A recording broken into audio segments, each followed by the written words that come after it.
Ok, gente de Fundiendo con la Biblia, hoy tenemos un episodio especial con un gran amigo y también colega, pero también un gran académico, Chip Hardy, como lo conocemos sus amigos, o H. Hardy.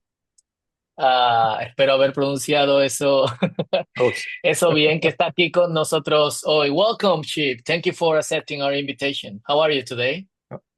I'm doing well. How are you, Fausto? It's great to be here. I'm doing great, and I'm better than I'm having this conversation with you. It's always fun to chat. Yeah, yeah, yeah. So, tell us what are you up to these days before starting the topic of today. Yeah, it's summertime here in Birmingham, Alabama, and so we're enjoying a smooth summer that's going well, and enjoying time with my family, and trying to do a little academic writing on the side as well as the summer lays out. Okay, what are you writing right now, if we can Uh, know? Sure. Yeah, I'm trying to finish a project that's a little been delayed. That's going to be a grammar of biblical Aramaic. So a project on kind of taking in a number of different aspects of biblical Aramaic that we've learned recently. So taking a lot of the scholarship we have and trying to create a really user-friendly resource for students in particular and professors who want to teach biblical Aramaic and be aware of sort of modern linguistic thinking on the language, as well as incorporating a number of good pedagogical tools in the process. So it is a fun thing. There's a lot of different options out there. To if you say biblical Aramaic grammar, there's a number of different options in Greek, in English, as well as in German. But this will be really kind of aimed at sort of learners of biblical languages. So people have had some experience in Hebrew that then say, I want to read the two books and plus a little bit, so two half books, Ezra and Daniel, and then a bit of other material around the Bible spattered around. So how do I get into that? How do I do that? How can I learn? And so that's what I'll be working on. And so hopefully we'll see that out in a year and a half or so once the manuscript gets turned in, hopefully by the end of the summer. Okay, great. Sounds like fun, huh? At the same Absolutely, time, I know absolutely, you love to get deep into languages and teach at the same time. So absolutely. Yeah, it's a good combination of my own kind of learning and thinking about how, as a student, you approach these things, and then also as an interpreter of scripture, what's important, what do we need to know, what might a student know coming in, and then trying to sort of combine all those things together into a really good resource. I've been teaching Aramaic now for about a dozen years, and so developed some course material that I think will be helpful for others. So anyway, we can move forward with that and try to have that done and out here in the next year or two. sweet. Para nuestra audiencia, Chip es un autor prolífico, tiene múltiples libros y van a ver algunos de los links a sus libros aquí en, en los comentarios y en la descripción del programa de hoy. So today we'll be talking about biblical Hebrew, and I like to begin a bit further back than is usually done when the topic of biblical Hebrew is talked about. Biblical Hebrew is part of the Semitic languages. What exactly are these Semitic languages? Yeah, that's a great question. Great place to start when we learn a language is what other languages might be similar to this language. So, if I learning Spanish, then I might say Portuguese or another sort of Latin related language might be a language that has a lot in common, and so we can make certain assumptions about the way verbs work or the way in which the word order happens, or even cognates in languages, and even languages that are a bit more unrelated. Maybe English and French are another set of languages that have a lot of vocabulary in common because there was a lot of bilingualism, a lot of overlap in the early part of English history with France, and so you have a large number of cognate words words that sound very similar, at least spelled similarly, Hmm. between French and English. And then also you have similarities, as you well know, between other Latin languages as well, Italian or Portuguese or Spanish or others, French as well. So knowing those relationships between languages can be helpful as you learn, as you think about languages, and then as you investigate languages and think about, when you have questions of what a word means, or what do we do with this construction, or maybe even reconstructing language at an earlier state. How do we do that? We find a language that's very ancient. What do we do with that? We know of several Mycenaean languages, for instance, that are written in these kind of these scripts, and some of them we can reconstruct, some of them we can't, and some of that, the basis goes back to the assumptions about what kind of language it is. Because languages do group together in similar ways. So you mentioned this group of languages called the Semitic languages, the Semitic languages. That actually comes from the Bible and the name of Noah's son Shem, and so the idea is that, going back to sort of biblical genealogy, that these peoples are connected and therefore their languages are connected. That sometimes is true, that's sometimes not true, of course. But in this case, we use that designation Semitic to refer to a number of languages that are both ancient and modern that work in very similar ways. And so languages that many people be used to beyond Hebrew would be Aramaic, so still spoken today. So more than 3,000 years of history of Aramaic being spoken in the world. Arabic is another language that people would be very familiar with. It's the largest by population Semitic language spoken today. Another language, Amharic, is a Semitic language in Ethiopia. It's, I think, the one of the official languages of Ethiopia. hmm Other languages in sort of nearby in that sort of Ethiopian group would be something like Tigrinya, Tingray in Eritrea.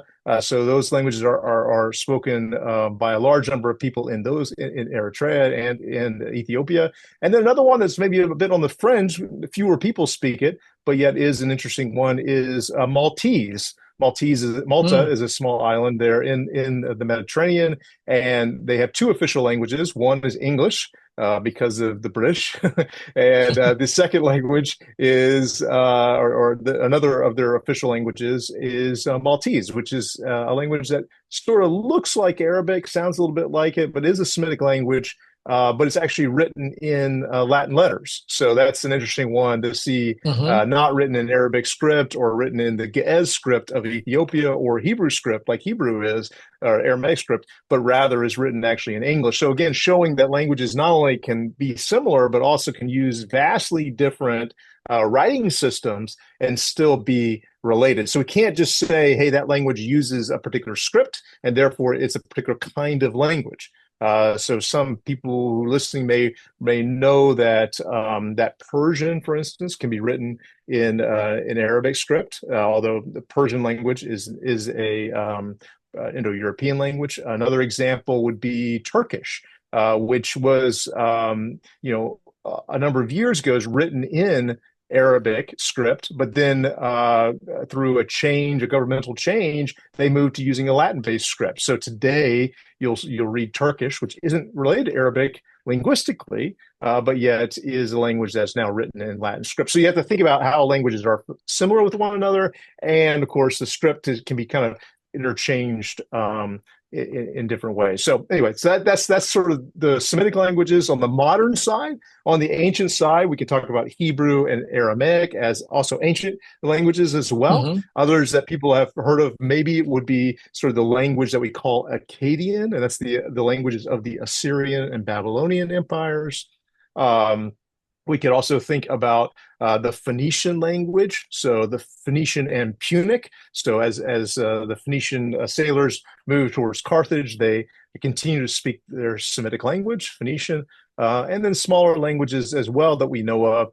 One like Ugaritic would be another nation state that was centered on sort of the northeastern coast of the Mediterranean Sea in modern day Syria. But yet we know that that's another Semitic language, and there's a smattering of other languages as well that would be related to Semitic languages. But those are sort of the main ones that we talk about, both on the modern and on the ancient side. Yeah, could you give us an example of how these languages are related to one another? Maybe Arabic and Hebrew or Yeah. Aramaic and Amharic. Right. Yeah, those are great questions. So, relationship between languages are normally formed using sort of the language of genealogy. So we can think about languages using family trees, basically. So, just like genealogy.com can tell you something about your genealogy, and you can form up mother, father, and it goes back to, grandparent, and then grandparents go back to great grandparents, and we see these sort of relations. Similarly, linguists for 150 years or so have been speaking about languages through using what's called a stop bomb or a sort of a family tree, basically a genealogical Hmm. model. And so the way we do that is we can't obviously test the DNA of languages or even the DNA of people because the DNA of people is one reality, like that sort of biological reality, but linguistically there's something else, right? You can speak Spanish and English, and yeah, but that doesn't tell me anything about your own personal biological heritage. And so when we look at languages, we don't just look at what people speak them, although we don't ignore that. We try to think about certain components of language and isolate similarities such that as Hmm. we come down the tree and we have some languages that are more like sister brother or sibling relationship, those languages need to have more in common than someone who is an uncle or a cousin or this way out. And so the way in which we normally work is we start with the languages that we have evidence of. So many of the ones we just talked about. We think about the ways in which we talk about the differences in these languages, and then we start building these connections between languages, and then start saying, okay, well, it looks like Arabic is more closely related to Maltese, and so we'll put those guys together over here, and then we see Hebrew and Phoenician, let's say, are more closely related. They share more vocabulary, they share more grammatical sort of constructions, and so then we kind of assess that. But also another thing we have to do is we actually have to assess the age of language as well. So when we think about the ways in which languages connect, we don't just think about them as isolated entities that we have these characteristics or these words. We also think about when and where and who would have been speaking these languages and their interaction between each other. So we know that commonalities of languages can come about not just because of inheritance, like we talked about before, right? Inherited from a source, but also can come from the sort of connectivity of people in a particular time. So I talked about French Hmm. and English just a few minutes ago. French and English are both Indo-European languages, but English sort of comes from this Germanic sort of side, this Anglo-Saxon side of the family tree, whereas French is very clearly within the sort of Latin side of the tree, which of course is shared with Spanish. But yet French and English have a large number of words of vocabulary that are similar. In fact, English even shares grammatical instructions with French as well. For instance, in English, we typically put the subject followed by the verb, right? We do Hmm. subject verb. He is, right? She saw. That construction where subject follows by verb is very different than German, where the verb typically comes at the end of a clause. So you put subject, object, and then verb at the very end. So that construction, most linguists will say that the reason why in German, if we think about the original construction being verb final, verb at the end, when did the verb come to be second place within a clause? Most linguists will say that that's under the influence of French because French uses this subject verb as in Spanish, right? The subject verb arrangement, this Latin based arrangement, and people speaking English in an early period of the English language wanted to sound more French, or maybe they were also learning French, and so they form their sentences kind of like French. And so they started moving the language in a different way. Now, that's not because of inheritance. That's not an inherited quality, but rather that's a quality that had the influence of another language. So all this to say is we think about traits that bring languages more closely together. We think about, are these inherited traits along the genealogical trail, or do we think about these as the relationship between languages in place and time, when similar or languages that come into the same place can often, through bilingualism mostly, affect one another in certain interesting ways. Yeah, it's the case French English is really interesting because there's a lot of vocabulary that they share that English gets from Latin through French, which is Right. distinctive from Yeah. other Anglo-Saxon or German languages. That's exactly right. I think some estimates put the commonality of vocabulary in the 40% range Wow. of well-used words. And so, and then of course, we know that there's a number of words in English that actually have two words that one's a German root and one's a French root, and they're both used. A lot of words for food in English have a French version and a German version, and they come together. Interesting. And so you have pork and swine. So you have both these words for the same kind of meat. You can think of the influence of French the culinary arts for a long time, and everyone wants to cook like the French, right? So that's what's going on, and so oftentimes we borrow these words in, or we borrow words in for things that have certain prestige. So the word computer is an English word. That means to compute something, to add Hmm. something, basically. But that word then goes over into almost every language in the world, uses a word that sounds something like computer, because, or iPhone, or whatever it is, right? Because these are sort of technological or prestige sort of items that then it's easier just to call it using the name that you inherited rather than calling it by some other name. When I think of Yeah. something like algebra, which comes from Arabic into Spanish and then eventually Hmm. into English as well as that word. So anyway, lots of good examples like this as well. So as we think about the relatedness of languages, we have to sort of gauge and think about, okay, what are these qualities, right, that I inherited from my parents, right? And what are these qualities I picked up because I'm in close relationship with my neighbors or my friends, right? Do I speak like that because I learned it from my parents, or do I speak like that because I want to sound like my neighbors? I want to sound like my friends. I want to our group here. And it's very interesting that those type of characteristics are exactly what many comparative linguists have been, and dialectical linguists have been dealing with and talking about now for years and years and years. And so through that, we can form these sort of closer relationships between languages. So, for instance, with Hebrew, the most closely related language to Hebrew would be sort of other Canaanite dialects. And so that would include smaller dialects like Moabite, but also dialects like Phoenician. Hmm. So that would, or languages like Phoenician. So those would be more similar to one another than a language like Aramaic, which would be sort of a little bit larger group, or Ugaritic, and then larger out from that would be something like Arabic. So as we go kind of from close knit out, that's kind of the range. We go to Arabic, then we go to Ethiopic, then we go to Akkadian, and we have labels for these. We talk about them with regard to sort of geographical terms. So Northwest Semitic languages, Central Semitic languages, or Southern Semitic languages, Eastern Semitic languages that sort of give designations to the ways in which we think these languages are related. At what point does biblical Hebrew emerge? What do we know about that? Or Yeah, do so we it know looks like something biblical. about that?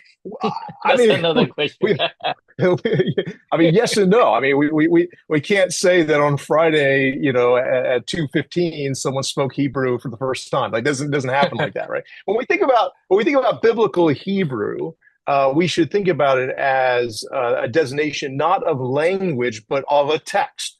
So when we say the biblical Hebrew, right, the Hebrew of the Bible, we're talking about a set of text that were written in a language, or maybe several varieties of a language, that are Hmm. brought together in a corpus. So it's a little bit strange, I think, in some ways, because we normally think about books or sort of compositions as being sort of things that are done by one person or a group of people from the same time and place. But when we're dealing with something with like the Bible, we're talking about compositions that have been written over hundreds of years, and oftentimes have been rewritten or re-edited or put back together in interesting ways. And so when we think about biblical Hebrew, we're talking about the Hebrew that's contained within the biblical books. And so that becomes complicated. So some of the biblical Hebrew we have sounds a bit later than some of the other does. So we might be able to say that that bit of Hebrew comes from this place in time, or we might say that this other might come from this place in time. So when we talk about the earliest or the emergence of biblical Hebrew, I'm guessing you want to say, well, when was the first time that someone actually spoke a language that we would call Hebrew, right? That's kind of the question. And so we have to really go outside the Bible to answer that question, because the Bible's not a history of the language of Hebrew. Even though that would Hmm. be an interesting book, I think. We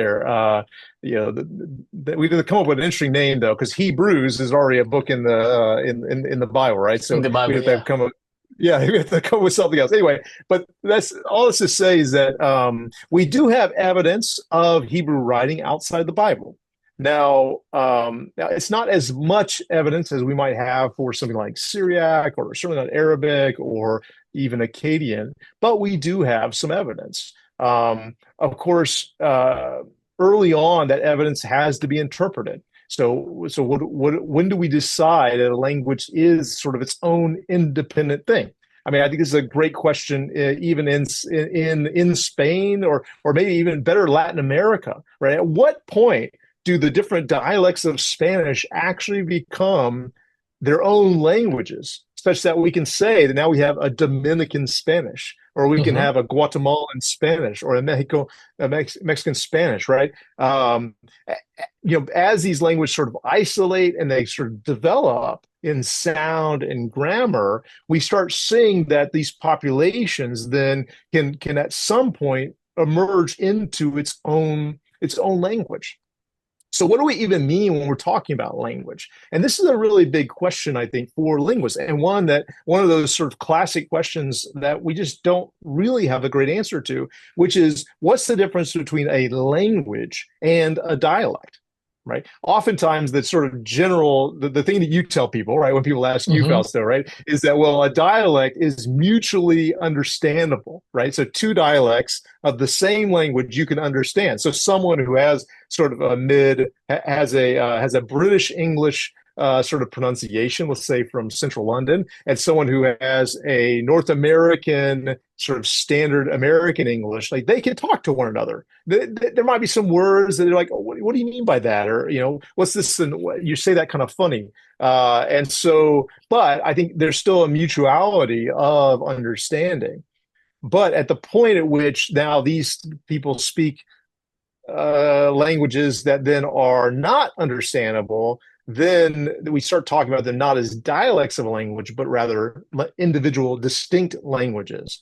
The problem with that is that you can have multiple dialects of the same language, where dialect one can understand dialect two, and dialect two can understand dialect three, but one and three can't understand each other. Right. So Hmm. what do you do in that situation? Are those dialects of the same language, or are they not? You see, there's a little bit of a range of things that can happen and questions that emerge from this. Or, or, or, So, or the same can happen between languages because, for example, Italian, Portuguese, Spanish are considered language, not dialect of Latin. right, Though some right, linguists have different theories, but Portuguese and Spanish, we can understand each other, right.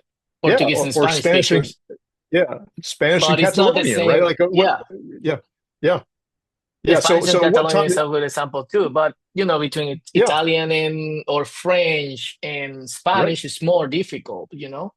That's right. That's right. Or what about French, Canadian French, right? Versus or the French that's spoken in southern Louisiana, what we call Cajun French, Hmm. which is some of my heritage. So is that understandable? Is it not? We still call it French, but the understandability is a question. So at the end of the day, we have to think about understandability. That's certainly one thing, like how we understand each other, but we can think about language in other ways as well. For instance, there's a sociological and a political component to language as well. So you might say, well, we want to be connected with these other people, and so we claim to have the same language as they do, right? So maybe Hmm. all of Latin America, we could say, well, we're all speaking the same language. We're the same people. We're all right. But then some people might say, well, no, we're Dominican. We want to be different than the Guatemalans, right, or the folks from Mexico, right? So there's a sociological component to language as well. And so when we think about, so coming back to Hebrew now, when we start thinking about Hebrew, we need to ask not just the question of intelligibility between dialects, because it seems like Hebrew and the broader Canaanite languages were very, very similar at an early period, even on through. Like I think a speaker of Israelite Hebrew could very well understand a speaker of Phoenician. I don't think there would have been much of a problem between those two things. Hmm. I don't know how they would have thought about it. We don't have any texts that tell us between those two languages in particular, but I think we see a lot of commonalities between those languages. There are some differences that are interesting, but nonetheless, I don't think a speaker would have a major problem understanding someone speaking Phoenician if they spoke sort of Israelite.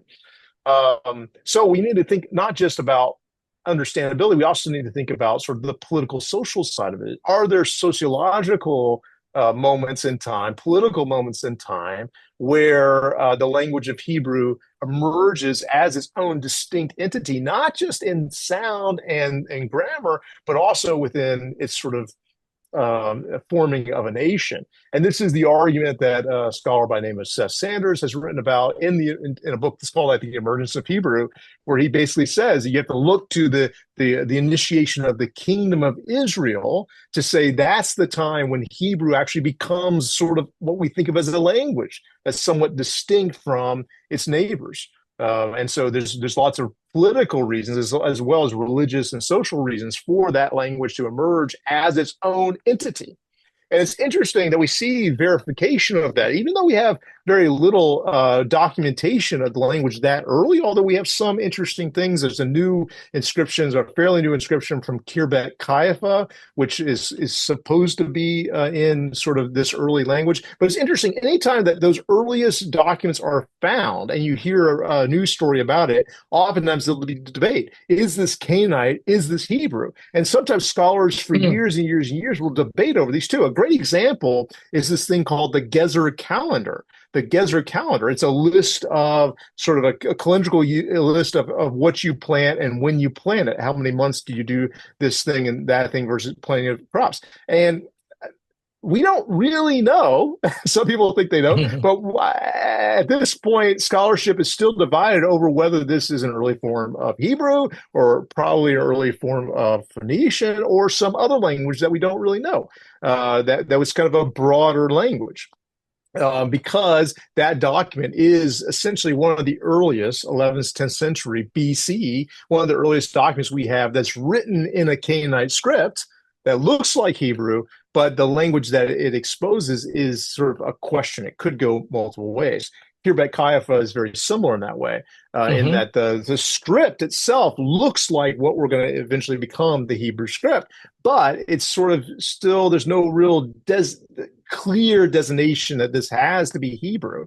But if we start taking in all the other considerations of the site where it was found, so the time period, what we know about the biblical history of the time, other types of archaeological data that we can bring into play, is we can say, oh yeah, fairly certain that this was in sort of a Hebrew context, but that doesn't mean that a Hebrew speaker wrote it. The speaker wrote Hmm. the thing, or that the scribe writing it, was competent in writing Hebrew. Right? There's a lot of different elements that come into play in this. But what I was going to say is that it's interesting. A bit of data besides language differences, the way you say it versus the way I say something, is you can actually look at commonalities of the writing system, the scripts, the letters themselves.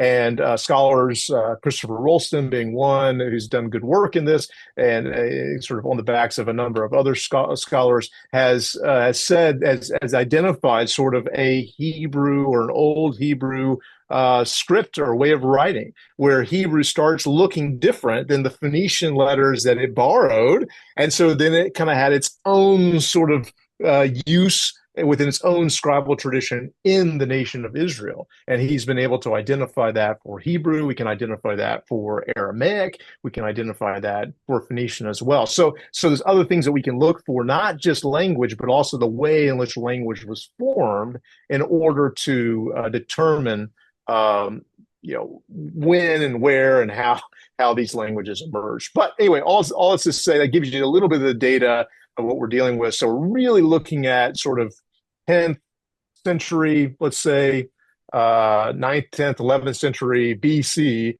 is where our earliest data, earliest evidence of when the Hebrew that we see in the Bible would have been spoken.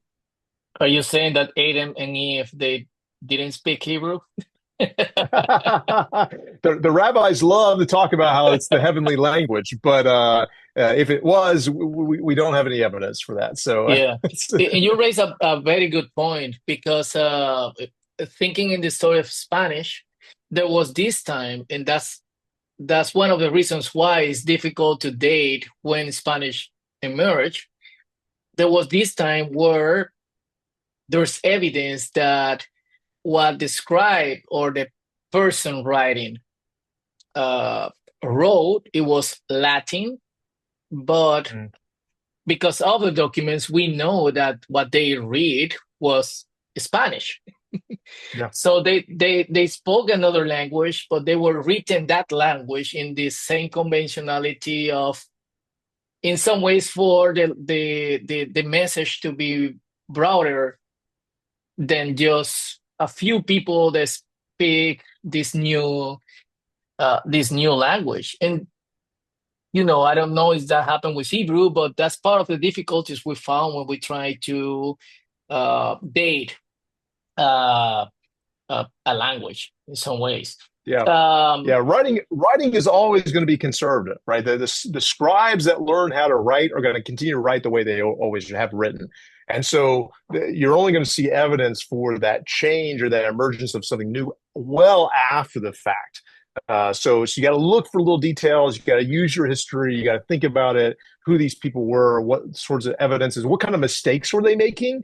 Like, that's another interesting thing. Like, as people write and make mistakes in spelling or in grammar, sometimes that can show us what language they're really thinking about, because they're not really thinking in Latin. They're really thinking in this new dialect that's emerging, And so they do the endings wrong, or they mess something up, And so it's interesting, this sort of like way in which we try to be conservative, but yet also we're trying to reflect our language. In Spanish, it doesn't really work, but in English is notorious for having spellings that just make no sense whatsoever with regard to the sound. Tell me about it. And it's just crazy. It's the worst. The native speakers hate it. People who have learned like English as a second language particularly hate it. We're all very sorry, but this is what we have. But basically all.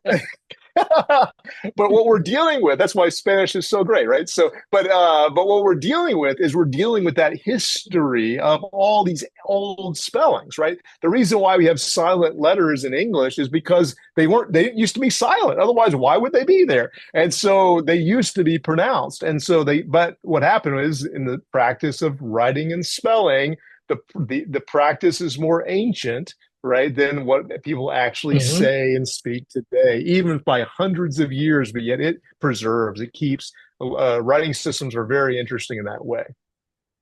Yeah.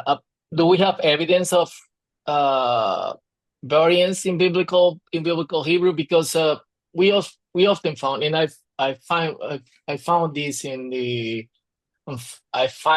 in indigenous languages, that languages could have variance between communities that are separated even with short distances, or a mountain or a river. Do we find the same in biblical Hebrew? Do we find the same? We do actually. Dialectically, we think that there are probably two major dialects of Hebrew that are reflected in the earliest, or some of the earliest, the standard, what we normally call standard biblical Hebrew.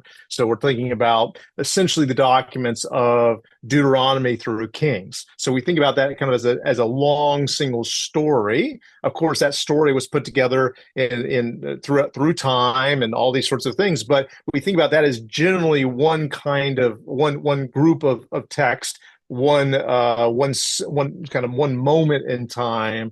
Someone sat down and compiled these stories together, everything from Deuteronomy to Kings, or at least the latter part of those books. So Deuteronomy, Joshua, Judges, Samuel, and Kings. And so if we think about that as a group of texts, within that text itself, we see multiple dialects. We have an interesting story in the book of Judges of what's called the Hmm. shibboleth story, right? So that right there says that there's a particular way in which this one group of Israelites, of ancient Hebrew speakers, said this word shibboleth, and it was kind of confusing to another, or used to identify that group versus, oh, they say it's so funny over there. Of course, it's not a very funny thing because it ends up being kind of a password It's a in the tragic story passage. itself. It is tragic, but yet it shows about how linguistic diversity within the text is actually something that we see. So that's one the text itself talks about. Another one that's more recently assessed is coming from the work of Gary Rensburg. He differentiates a Northern Hebrew variety from a Southern Hebrew variety. And it's interesting, the Southern Hebrew variety. Of course, we think about the Southern Kingdom, I think, as Christians, as sort of the kingdom that survives, right? The kingdom of Hmm. David, the kingdom that lasts for hundreds and hundreds of years. And we kind of think of the Northern Kingdom kind of as sort of those guys up there that aren't really doing all the right things. That's normally the way in biblical history we think about the kingdom of Israel. In reality, the kingdom of Israel was much bigger, much more influential, much more connected with the geopolitical realities of the ancient world. And we kind of know that because the southern kingdom only really has two tribes that are connected, whereas the northern kingdom's, the other 10, right? So we kind of Hmm. know the northern kingdom's a big deal, but in the narratives of the Bible, we're focused on Jerusalem, we're focused on Judea, on the southern kingdom. All right. So that's the Hebrew we would think is the best Hebrew. But in reality, the sort of influential group is really the North. And on a political level. Well, what's interesting is that at the time of Omri, so early on in the Northern Kingdom, so we're talking about the early 800s, he moves the kingdom, the center of the capital, to Samaria. Well, we know the Samaritans from later on, but this Hmm. area, this place called Samaria. And Samaria is right there, kind of with easy access into what's called the Sharon Plain, which gets you into the sort of Phoenician corridor along the Mediterranean. So we're thinking of Haifa today, so that area and north. And so by making that move, the kingdoms of Israel then are actually more closely connected with that Phoenician coastline, those Phoenician cities, than they actually Hmm. are their cousins, let's call them, their brothers, the brother tribes there in the south. And what's interesting is that Rensburg identifies a number of different linguistic elements of Northern Kingdom Israelite Hebrew. So Israelite Hebrew, I might say Israeli a minute ago, but Israelite Hebrew, that Northern Kingdom as being more similar to Phoenician than to the Judeans in the south, the people who speak Judean Hebrew or Judite Hebrew in the south. Interesting enough, in sort of classic fashion, the Southern Kingdom, which is a bit more isolated, is not making as many connections around the region as the Northern. Their language is a bit more conservative for the most part. Hmm. So several elements of the language actually sounds more ancient, more old. Whereas the sort of the new sort of Samaritan Hebrew or Sumerian Hebrew, excuse me, Israelite Hebrew in the north start sounding more like their neighbors. They start sounding more like Phoenicians. And so, but yet we see some evidence of these differences in grammar and particularly in phonology, the way in which the language was spoken from north to south. But of course, we know the story of Israelite history. Eventually, the northern kingdom falls, and many scribes and other people, refugees, flee to Jerusalem. Jerusalem swells to this large city, and then those two populations get reintegrated. And then eventually, that northern Israelite Hebrew starts affecting that southern Israelite Hebrew, or the Judean Hebrew as well. And so we start seeing changes again happen after the fact. But it looks like those two population differences, we can even detect some of these texts as being more northern kingdom Israelite Hebrew and some more southern kingdom Judahite Hebrew there, even within these texts themselves. Yeah, there's also a widespread idea because uh, now that we're moving towards, the different kingdoms and then eventually the tiles, that Hebrew stopped being spoken after the tile. Is that the case? Was Hebrew still spoken at Jesus' time?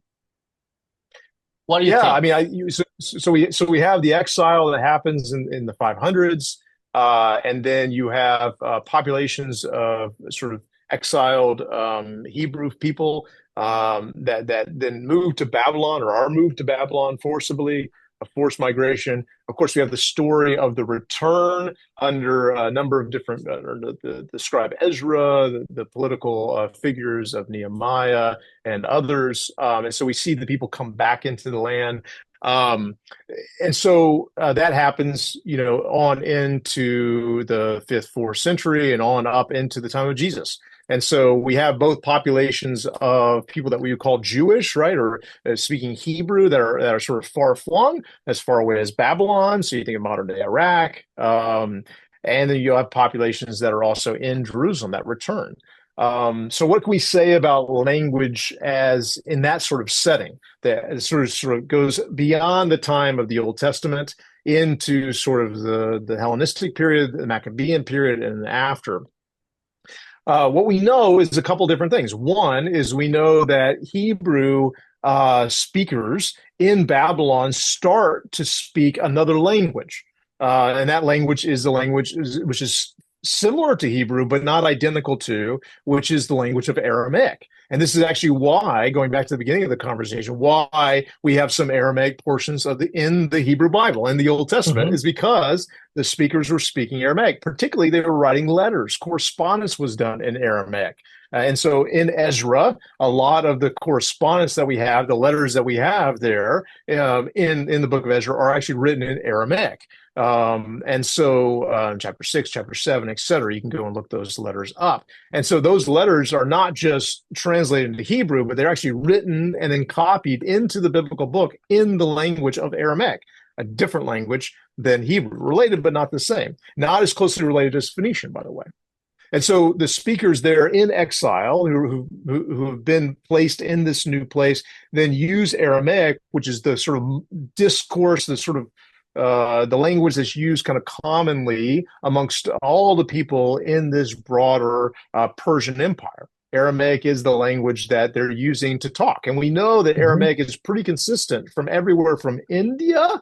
We have evidence of this kind of Aramaic all the way in India, all the way into southern Egypt. And it looks the same. It's written the same. And so there seems to be sort of a empire-wide assessment or adoption of this language to be the language of discourse, the first sort of lingua franca, if you will, sort of Mhm. common language that we have in the ancient world is Aramaic. And so the speakers of Hebrew who are moved to this area in Babylon then take on Aramaic as a second language.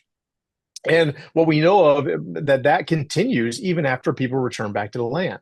People are speaking in the land of Israel. They're speaking Aramaic and they're speaking Hebrew. And as Greek emerges as another language of international discourse, then they eventually learn Greek as well. So at the time of Jesus, for instance, we probably have people speaking Greek, Aramaic, and Hebrew all together in this space. Hebrew serves sort of as a religious language primarily.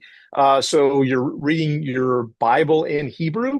You probably are doing sort of like market discourse or sort of bartering at the souk, at Mhm. the marketplace in Aramaic.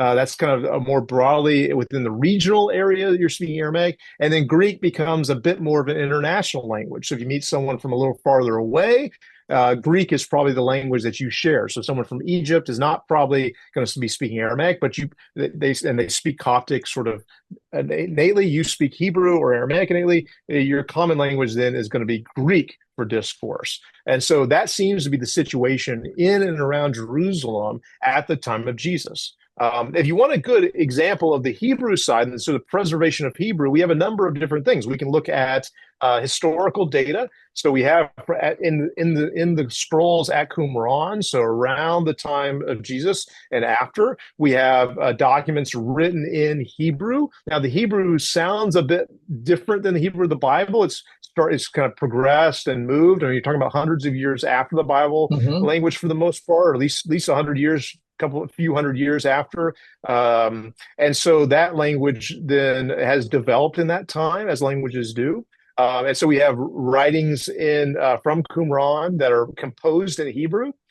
We have a letter from Bar Kokhba himself, written by this True. guy that's written in Hebrew. We have coins that have Hebrew letters on them. You could say, well, that's just ancient, blah, blah, blah. That's fair, but you have letters. Why would you do correspondence in Hebrew? A good example from the Bible, from the New Testament, is actually in the book of Luke. So if you remember in Luke chapter 4, Jesus goes back to his hometown in Nazareth. This is way up north, right? Nazareth is Hmm. up kind of inland up in the hills from Galilee, from the Galilean Sea. He's back up there, and it's a Sabbath day, and so he goes to the synagogue, as it says his practice. Jesus is a good Jew. He's attending synagogue, and when he shows up at synagogue, he goes in, he sits down, and they call on him to read, as you do in Sabbath service. And so it's kind of like not a responsive reading, but rather, someone stands up to read the biblical text. And so someone will be responsible for reading probably the Torah portions, and then the non-Torah portions, the Haftarah, are later established. And so we have this sort of tradition that we know of from the later rabbinic period of people standing up and reading particular portions of the Bible. And so what's interesting in Luke chapter 4, I think it's in verse 16 or so, it says that Jesus was handed the scroll of Isaiah. It uses this word scroll of Isaiah. And then if you don't quite get it, it also says that he then unrolls the scroll. It's so interesting. It's the only place I think in the New Testament it uses this word of unroll. Well, Hmm. you don't unroll a book, you don't unroll a tablet, you only unroll a scroll, right? And then he reads, and it says he found the place in the book of Isaiah he wanted to read, and he started reading. And he reads from chapter 61. Now, this is crazy to me because chapter 61 is not at the beginning of the scroll, right? And if you think No. about a scroll, if you're going to read from anywhere, just read from the beginning, right? Or read a few chapters in. But he rolls all the way down to chapter 61, nearly the end of the scroll. And then he starts reading there. It's interesting that in the great Isaiah scroll, there's no major break there either. Like, it's not like there's a big gap and then 61 starts. Now, in English, we have the number 61, but the ancient scrolls didn't have these numbers, right? So he No. knew the scroll well enough to go through the scroll, find the place where it was at, and then start reading the scroll. It says he reads the scroll, and it reads in this 2 verses or 1.5 verses that is told to us in Luke. The Spirit of the Lord is upon me, blah, blah, blah. And it's from 61, 1 and 2. He reads those 2 things. Then it says he rolls up the scroll, hands it back to the guy, and sits down. Well, what's interesting about that is that if he's reading a scroll, then scrolls are always, at least the ones we know of in synagogue worship, are always in Hebrew, right? Hmm. And so even though it quotes it and translates it into Greek for Luke's audience, it's most likely that Jesus is reading Hebrew at that moment. We know other places in the Gospels where Jesus speaks a form of Hebrew or Aramaic. And we get small little words. He says to the little girl, Talitha cum, little girl arise. That's in Aramaic. Other places he uses a word that looks a little bit more like Hebrew or sort of a mixed language. So it looks like Jesus can read Hebrew, right, is speaking Aramaic, and then most people think that, I mean, of course he would know a little Greek, right? So that seems to be the circumstances. That seems to be the situation. I don't think there's any reason to think that Hebrew has completely died out by this point in time. You really have to move into the rabbinic Hmm. period after the people leave the land before Hebrew starts to die out as sort of a primary language. But even then, it continues on as a religious language and a language that people would have understood. Not unlike your Spanish friends that are Hmm. that are doing the Latin, right? Like they still can read the Latin even years and years after Latin is not even a language that they know, or a language that they're using for common discourse. So they're able to do this for hundreds and hundreds of years, up until the point where, in the modern history, Hebrew was revived as a language in the late 1800s. Yes. What What is the reason you study Hebrew? Because some people don't know, but you don't come from linguistics or biblical languages. Your main object of study was another one. What makes you change Swift from that to biblical language, Hebrew, and so on? You talking about me? Yes. Oh yeah, yeah. So sometimes it takes us a long enough time to figure out what we like to do, Fausto, So that's okay. You can come at things later in life. So no, for me, I know about I am that. in. I come from advertisement too. Yeah, exactly. Yeah, you're still learning your languages too, right? You're still Yes. learning new ones all the time, right? Yeah, I think when you find an interest in something, it's just perfectly fine to change your mind and do something different, right? If one thing is not doing it for you, you can go and do another thing. It's amazing the choice we have in the modern world. So yeah, for me, I started in sort of the classics world, learning Greek, doing Spanish as a high school student. I wish I would have kept up a little bit better than I did. And then, but as I was sort of becoming serious about studying the Bible, going to seminary, I kind of the world of the ancient world opened up, and I started learning Hebrew, and then that led to Aramaic, which then led to Ugaritic, and led to Phoenician and all these other languages we've talked about. And so it was a slow process. I don't think anyone does it all at once. That's just too much to handle. But you kind of decide, I'm going to do a little bit, and then a little bit more, and then a little bit more, and eventually, you find yourself well engrossed within the study of these languages through years and years and years of work. So yeah, so anyone can do it. I always tell my students, also, that I know that everyone can learn Hebrew because everyone's already learned one language at least already, right? You've learned at Hmm. least one language. Some people learn multiple languages already. So you can do it. It's just a matter of whether we're going to spend the time to sort of work at it. How important is it to us? What's going to be our motivation in it, and then what kind of good resources we can find, good people we can find to help us along the way. I think those are the sort of the key to learning languages. It's just hard work. Yeah. What are the advantages of studying biblical Hebrew for I think for a lay people or from someone that wants to get deeper into theology, for example? Yeah, I think that all theology is built off of being able to read the Bible.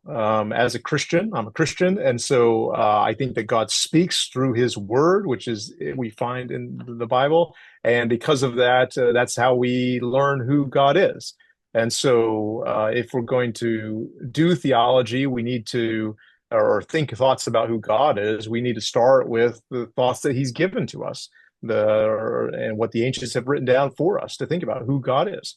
And so that means starting with the biblical text. And but unfortunately, God didn't decide to talk to me in modern American English or Hmm. modern Dominican Spanish, right? He spoke in these other languages, these biblical languages of Hebrew and Aramaic and Greek. And so I think that's the language that God chose to speak to us in, and by His grace we have good translations, and translations being developed all at all times to help folks read the Bible in their own language. But ultimately, if we're building theology, if we're thinking about who God is on a fundamental level, we probably should be going back all the way to the original text, because anything, and anyone who's worked or learned another language knows that the distance between the first thing that's spoken, the sort of source language, and what then I understand it in my target language, if you want to use that terminology, there's a move that's made. There's a transposition that's happened. There's a translation that's taken place. And just like we don't want to speak to our loved ones through someone else, right? If I'm only ever speaking to my wife through one of my kids, it's going to be confused, right? I'm not always going to hear the sense. I'm not going to get the tone right. I'm not going to, right? I mean, we know these Mhm. things, right? And that's what translation does. It's like communicating through another person. And that can be helpful. I can get the basic information I need. I'm not going to necessarily,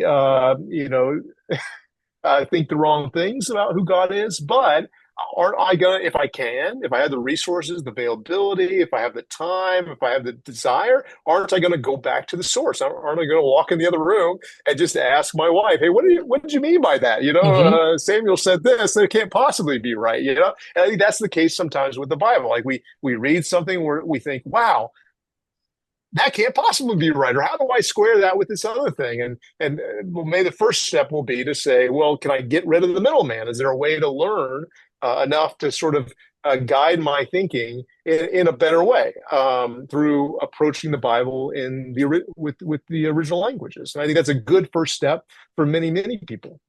I do think God uses translation to speak His word and speak His truth, but also I think that for those of us who have the ability and desire, that why wouldn't we want to read the Bible in the original languages?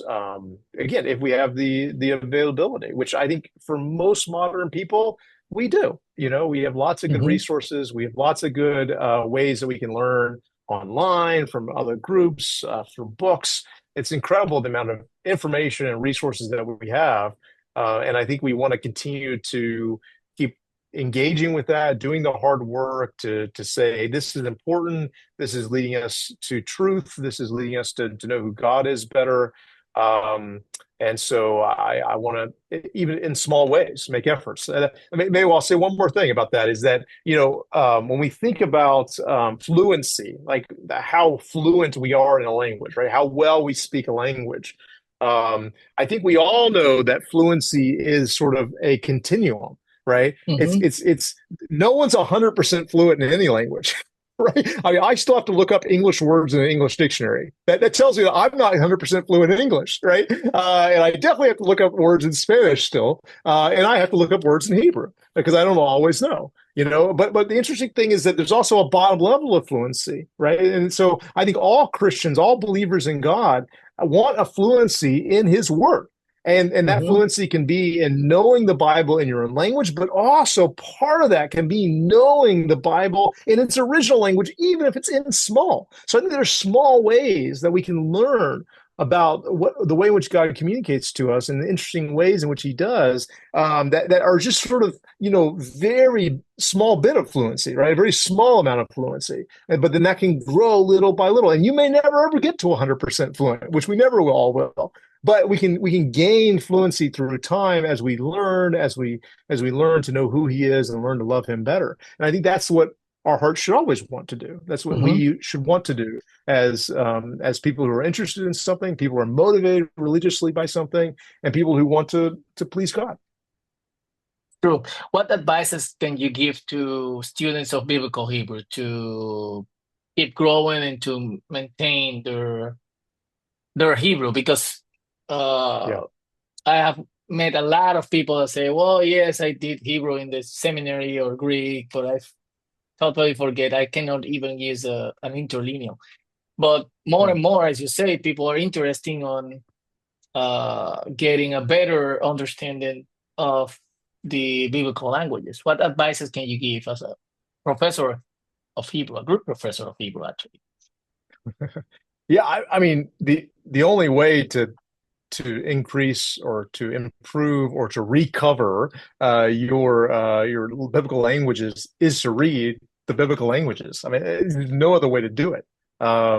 You can't learn English unless you use English. You can't learn Spanish unless you use Spanish. You can't learn Italian unless you use Italian, right? So I think if Hmm. you were going to go, if you and I would have said we're going to go to Italy and we're going to spend the time there and we're only going to speak Italian, let's get ready for it. Well, I can download an app on my phone. I can read a book about Italian. I can learn something about the grammar, the history, language. I can learn all this. All that stuff would be interesting. It might be helpful in small ways. But if I don't actually ever talk to someone who speaks Italian, then I'm not going to learn, right? And if I don't read anything that's in Italian, a newspaper or a novel or whatever, then I'm not going to learn. And so I think learning the biblical languages and continuing to engage with the biblical languages is the only thing that really matters. And so I think at that point, then it becomes a question of, well, what's going to motivate you? What's going to motivate me to actually do it?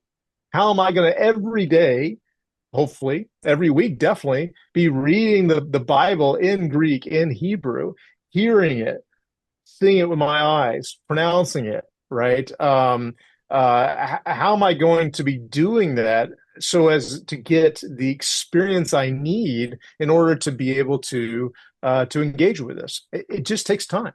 And it's like almost everything, right? You download a new app on your phone, you sign up for a new social media account, and you start learning the system, right? And Hmm. at first it's hard. You're like, oh, this isn't like the one I know.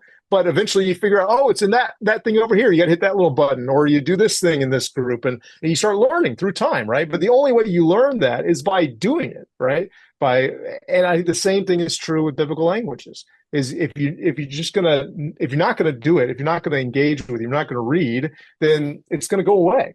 The best thing you could do is just spend even a little bit of time, 10 minutes a day, reading biblical languages can make an incredible it can make you have incredible improvement through time. It's these sort of like counterintuitive ways we think about the world. If I'm not going to spend hours and hours and hours, then it's not worthwhile. And that's we know Hmm. that's exactly the opposite of the way in which people learn. People learn through small chunks, right? I always tell my students when you learn the languages, break it up into small bits of pieces and do it as many times during the day and during the week and during the month as you can. Because the more times you see it, the more times you come back to it, the more times you practice it, the better off you're gonna be. This is the old you remember the old Karate Kid and Mr. Miyagi, right? And he was Hmm. practicing Watch wax off. on, wax off, right? Yeah, exactly. And so he didn't know what he was doing, but every day he was practicing, right? And here he is, he shows up in the ring, and now I know this move and I know that move, right? And it was because he just practiced these things. It's the exact same thing with reading, with language use. If you stop speaking Spanish today, Fausto, and you were only ever speaking English now for like a year, 2 years, eventually your Spanish, even though it's your native language, will start atrophying Yeah. and it will eventually go away. It's Yeah. incredible how this happens. It's mind boggling to think that a language that you first learned, that you learn from your mother, can actually disappear if you don't use it.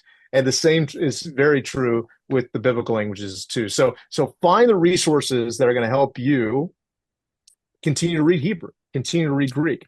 Find groups of Yeah. people around you who will read together or read online together. Find a reading group to read together. Find someone who can encourage you, who knows a little bit more than you or knows something different than you. It doesn't have to be more, right? And do all the things that you would normally do just to make Hebrew part of your world. And as you do that, you will, build that fluency and know more tomorrow than you knew yesterday. Yes. Well, you won't do this, but I will. Your most recent book is focused precisely on combining reading with the grammatical study of Hebrew through specific passages. Could you walk us through an example of how we might use this resource to maintain our growing in our knowledge of biblical Hebrew? Yeah, absolutely. I put this resource together for exactly this reason. And there's a lot of good things out there. There's videos you can watch and these sorts of things. But for me, I find that a video is good because you can hear the language and maybe see it. But oftentimes a video is someone else doing it. So the question is, Hmm. is how do I become an active participant in the learning? And so I'm kind of old. I use paper and pen. And so I put Me together a too. resource. I put together a resource that has the words on the page, and it has things that you can actively do and say, hey, if you're going to read this aloud to yourself. Read this short passage. I give a short passage that should be manageable for anyone who's gone up through a basic grammar of Hebrew.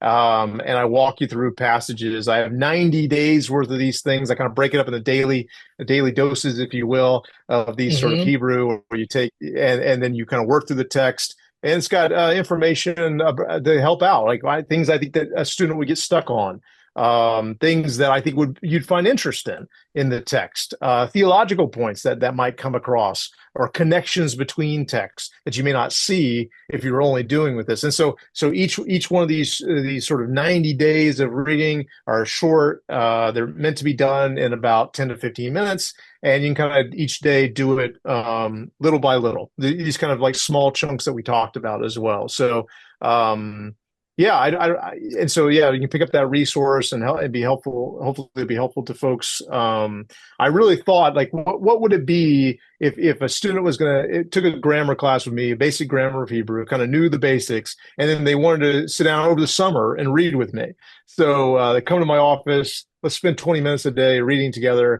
And I basically said, this is what I would say to my student. This is how I would ask them questions and kind of engage and help them grow in their learning of Hebrew. And so, and the great thing is that all the answers for any of the questions I ask are also in the text as well. So you can read the question, you can flip to the back or flip back to the chapter and see the answer and kind of work your way through it like that, like you would with a math text or something else like that you would do, kind of a self-learning process.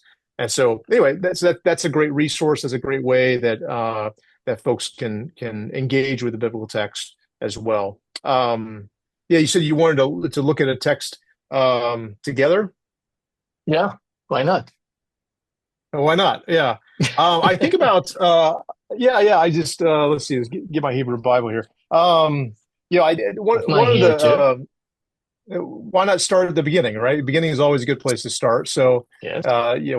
we're all interested in Genesis. And that's actually the first few chapters in the book are reading through Genesis, most of Genesis or parts of Genesis 1 and a little bit into chapter 2. And as I'm sure many people here will know and remember, Genesis narrates the story of the beginning of the world, and particularly the creation of the world, leading up to these 7 days, with the sort of sixth day, with that sort of ends with the creation of Adam. Adam, which is the word that's used there in Genesis 1, verse 26. And it's a very interesting passage here in the middle of the sixth day. Now, interesting enough, it's not the seventh day. The seventh day is the Sabbath day. It's going to be the day of rest, the day of worship of Yahweh, right? Ultimately, creation is aimed at the seventh day, right? All of creation is really not about Adam, but rather is about God. Very interesting as you move into what we call chapter 2 of Genesis 1. But before we get there, we kind of find that the last thing that God creates in the creation story in Genesis 1 is found in Genesis 1, verse 26, excuse me. And there, very interestingly, God speaks again, and this is the way God is doing most of his creation in Genesis 1, is through speaking something, right? God said, let there be light, and there was light, right? So sometimes Hmm. God forms and does other things too, but a lot of it's through speaking.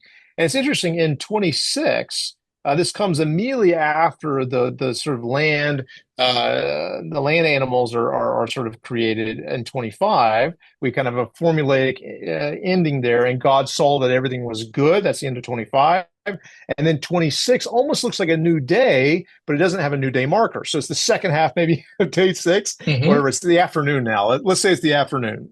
So he had his coffee, he's had his lunch, and now he's like, oh, I got to create one more thing, right? And so what's interesting, God says in verse 26, he says, let us make Adam in our image. And then in verse 27, it actually says, and then God created the Adam.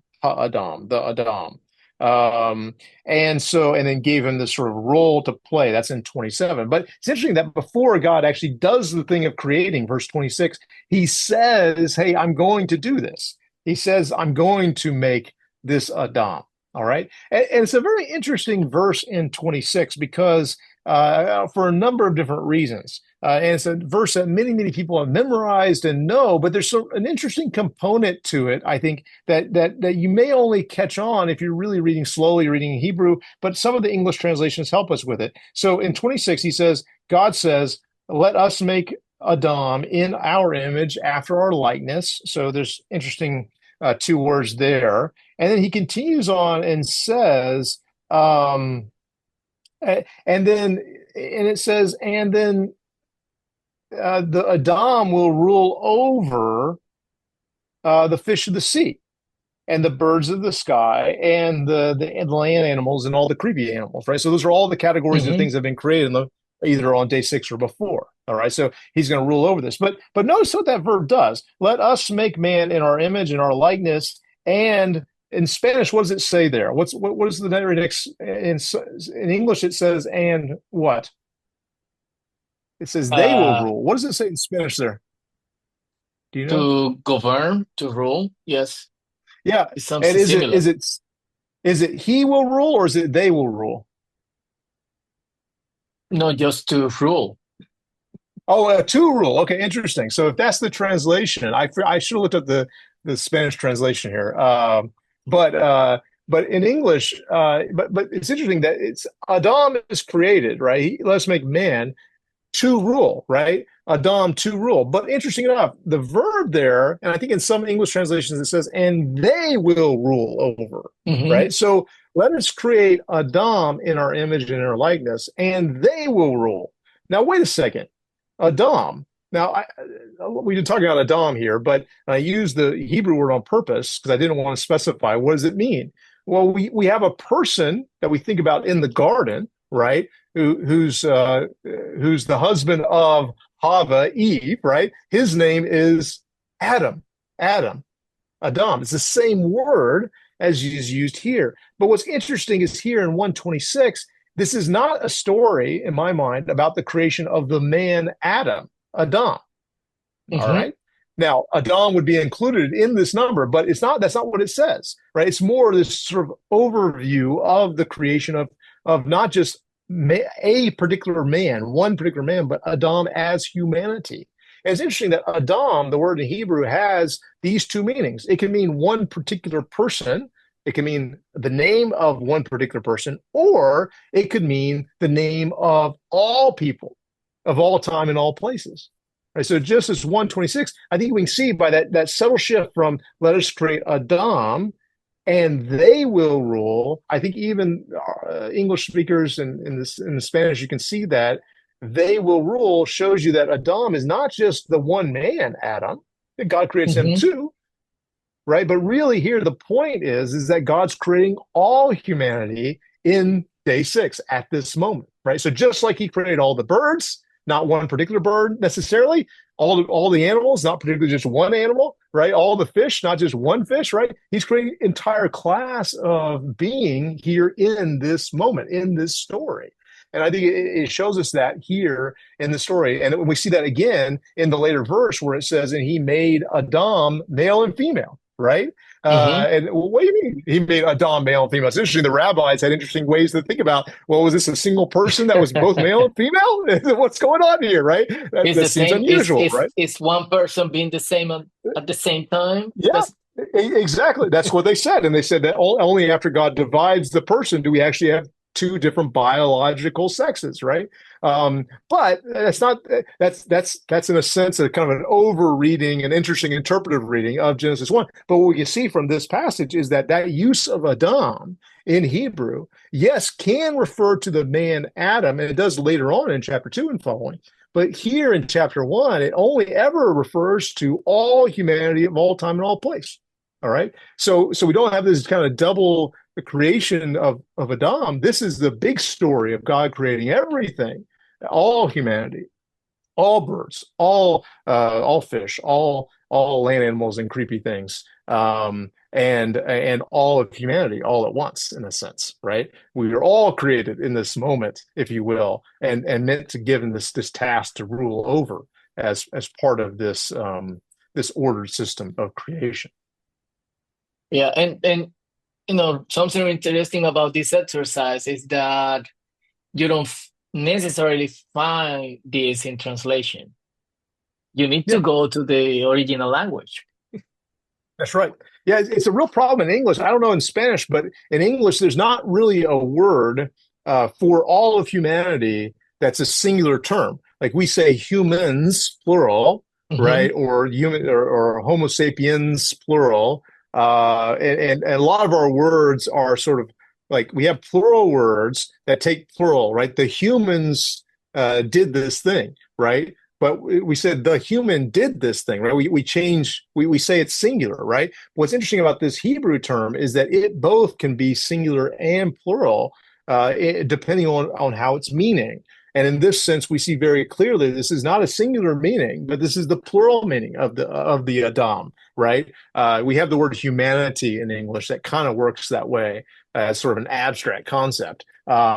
But we wouldn't say humanity rules over. It just kind of doesn't Hmm. quite sound right. So this is even a problem for, and maybe there's a good word in Spanish that does this better, but in English, there's really not a word that can convey both the idea of the singularity of all humanity together and the plurality of us as individuals. There's no single word that does this No, In it's the English. same in Spanish. Actually, in So Spanish, humanity has like this abstract connotation at the same time. It's like right, you can talk about the whole world, but at the same, it's an entity, kind of an right, abstract entity in some ways. I don't know if right. the same happen in English too. Yeah, I think it sounds similar to the word humanity in English too.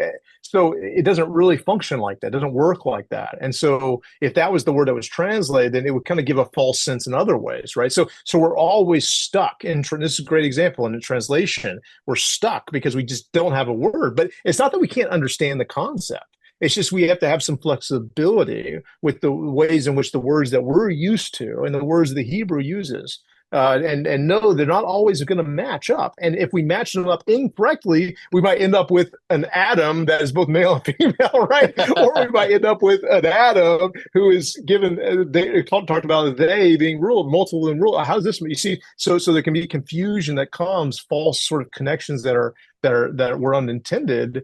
That might make perfect sense for us as the speakers of Spanish or English, but when we actually go to the Hebrew and start reading slowly and carefully, we start seeing these things don't quite work. And Yeah, so, what can we know about that? What can we do? How can we understand these things better? I think this is what reading the language in the original can do for us. yeah.